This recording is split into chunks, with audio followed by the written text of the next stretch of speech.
I'm James Ford, and I have this enormous privilege of being the consulting minister with the First Unitarian Church of Los Angeles. I'm also the guiding teacher for Empty Moon Zen.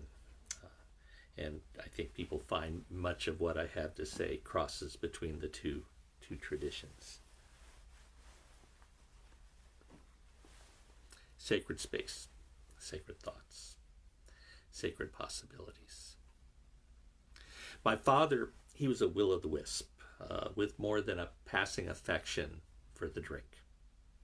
In his life, he never held steady employment. As a consequence, we were poor, sometimes desperately poor.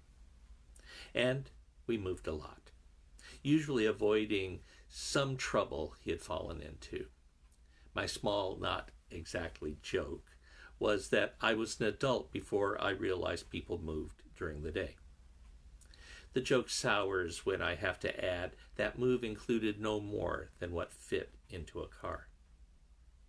On occasion, as I think about from where I've come and where I've arrived, I feel like a survivor from some catastrophe. Given my background, the directions of my life could have gone are mostly bleak. There's so much randomness involved. I just look at the course of my life and I think, oh my, how lucky, how amazingly lucky. I mentioned this once in a sermon, how I see so much of my success in life determined by the luck of the draw. This includes some harsh truths.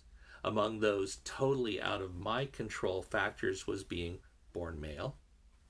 And let's face it, being born what we call white.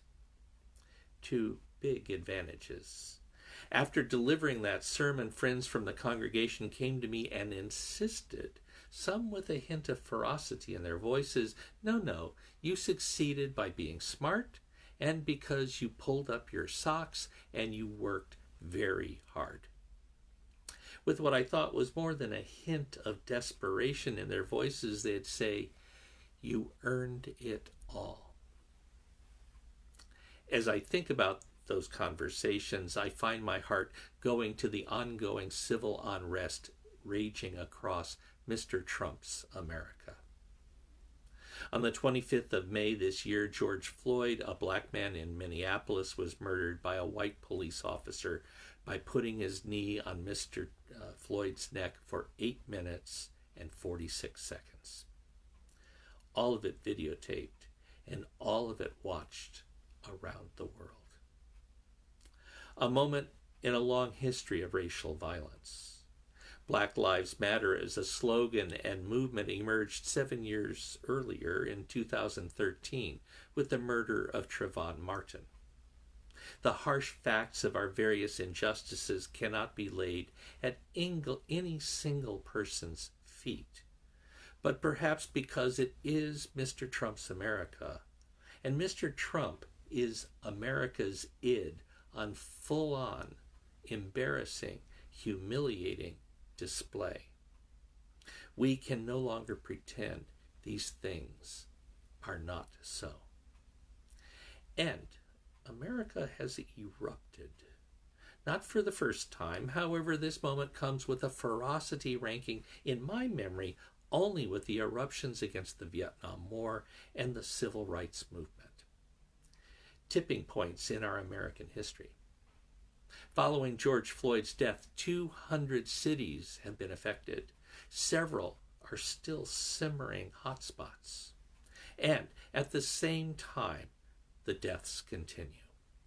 By my best count, 162 African Americans have died at the hands of police this calendar year, which you may notice is not yet over.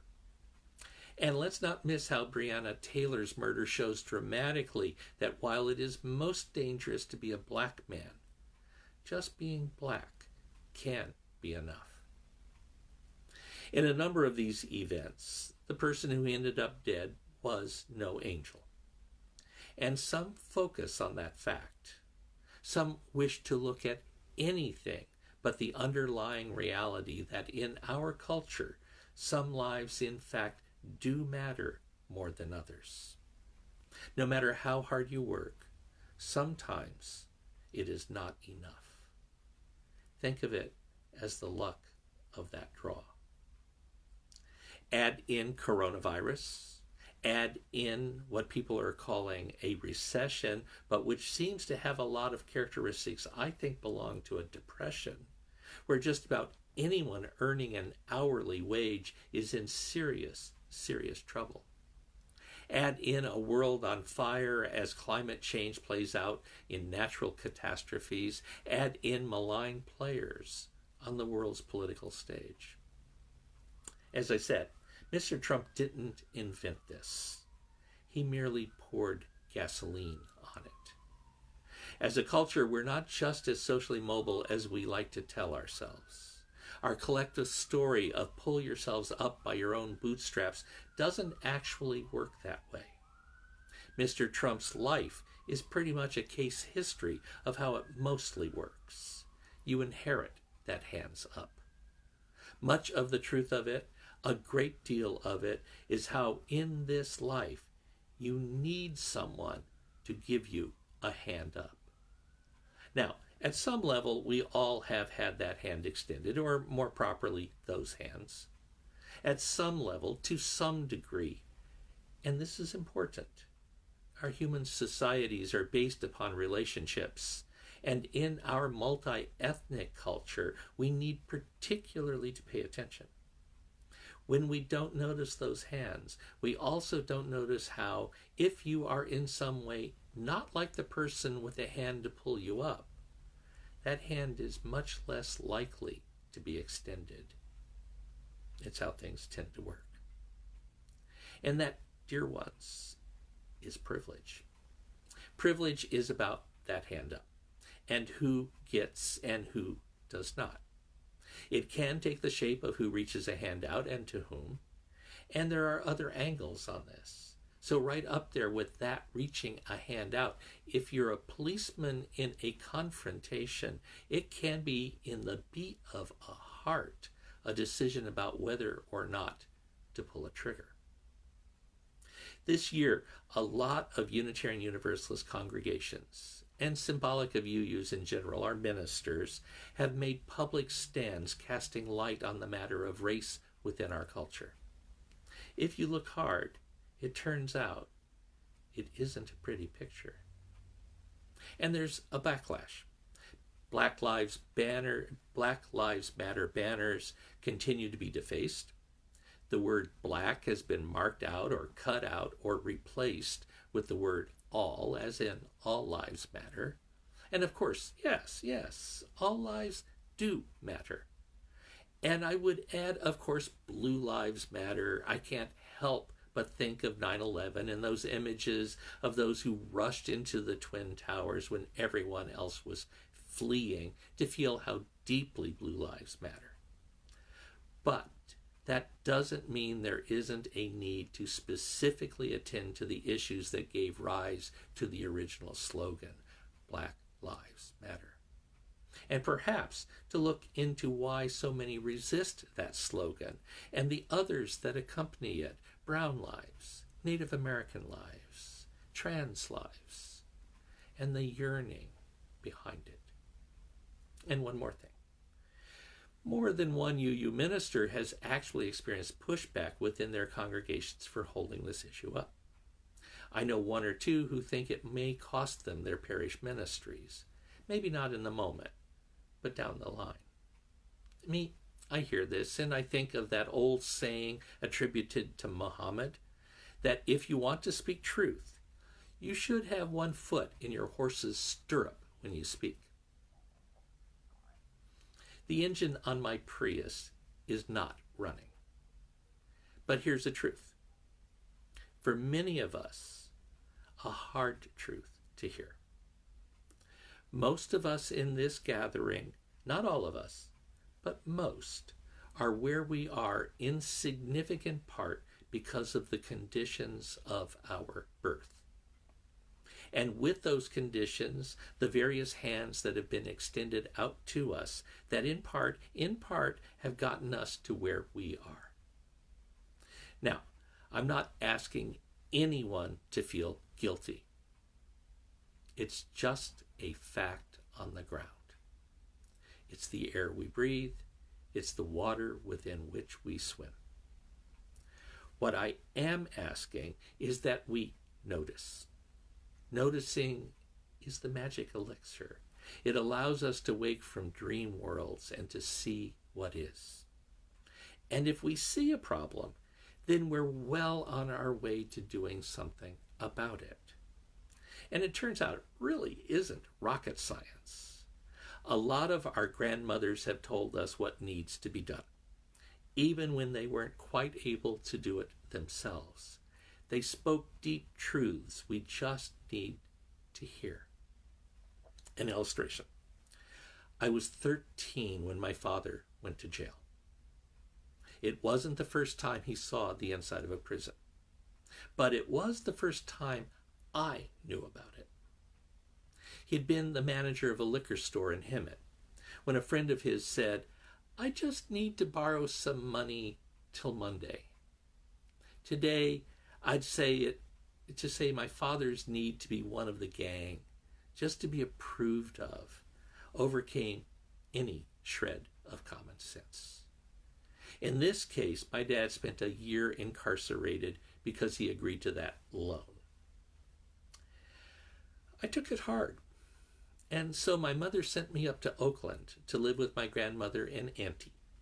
As soon as I arrived, they enrolled me at the local junior high school.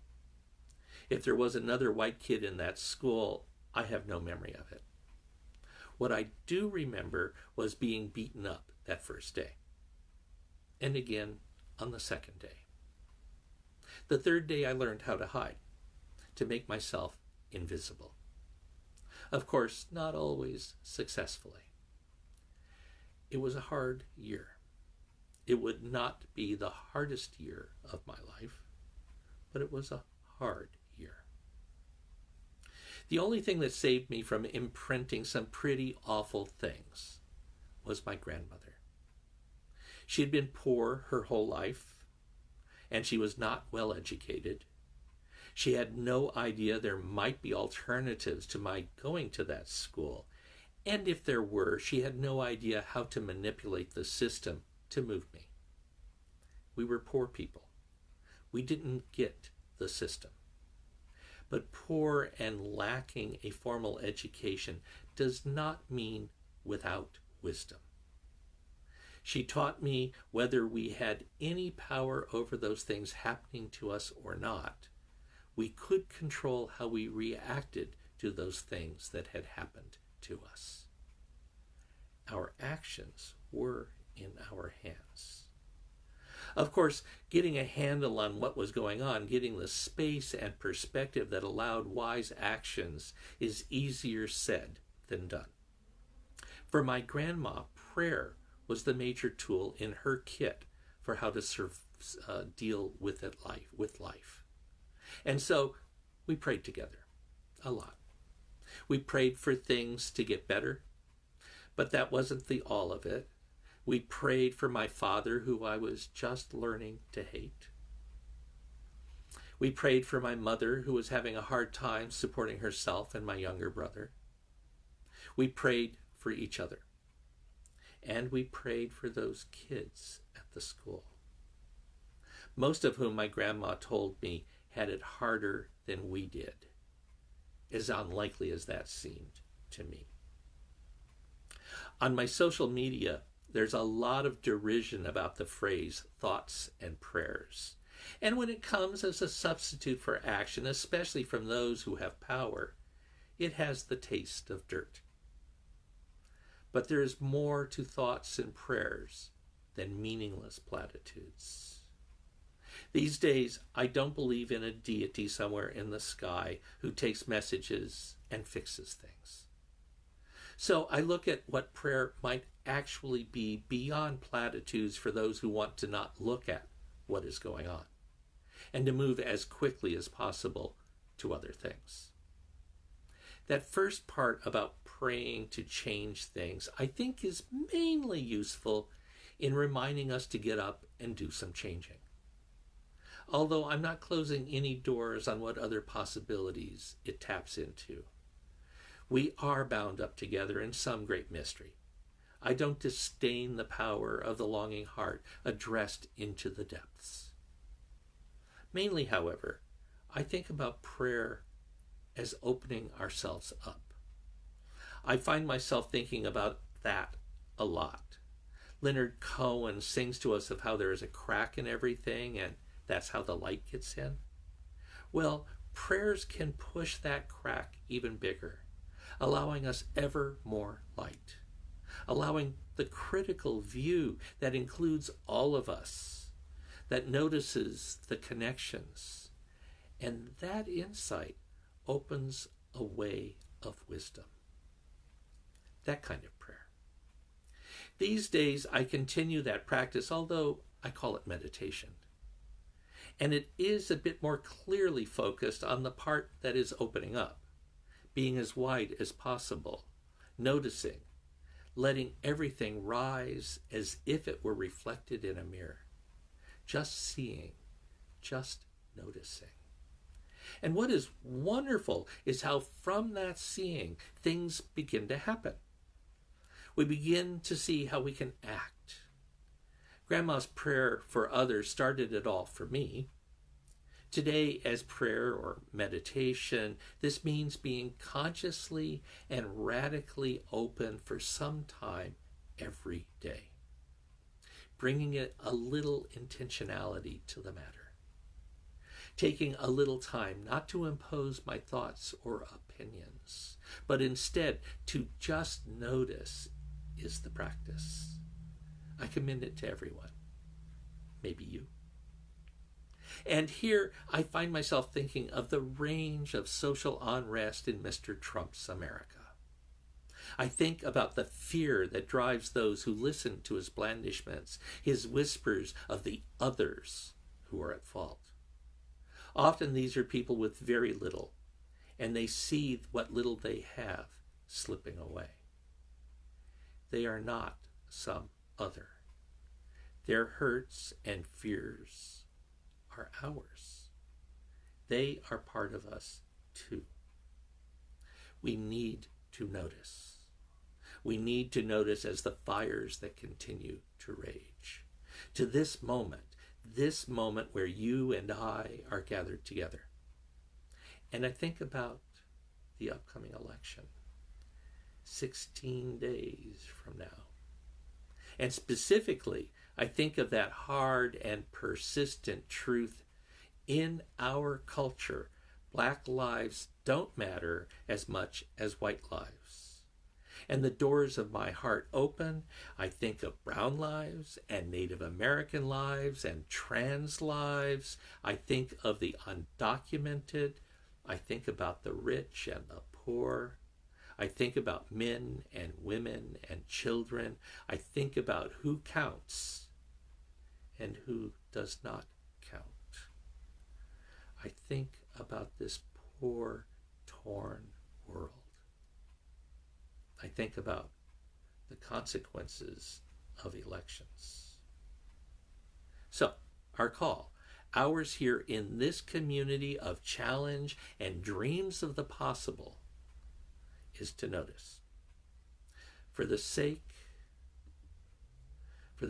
of the lost and left behind, for all our sakes, look around and within. Look with your heart's eye. Look through the mysteries of our connections.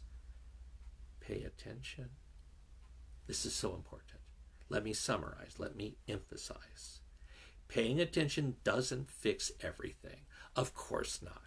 I know I continue to carry wounds and prejudices and hesitations despite my years of practice. But giving some time to that open and mirror-like place regularly allows me to see bigger and to become ever more integrated with my own heart and with the world beyond my skin. Here we see that all across this planet, across our ideas of class and race, of who is in and who is out, there's a secret. We are intimates. each of us with the other, and all of us with this world.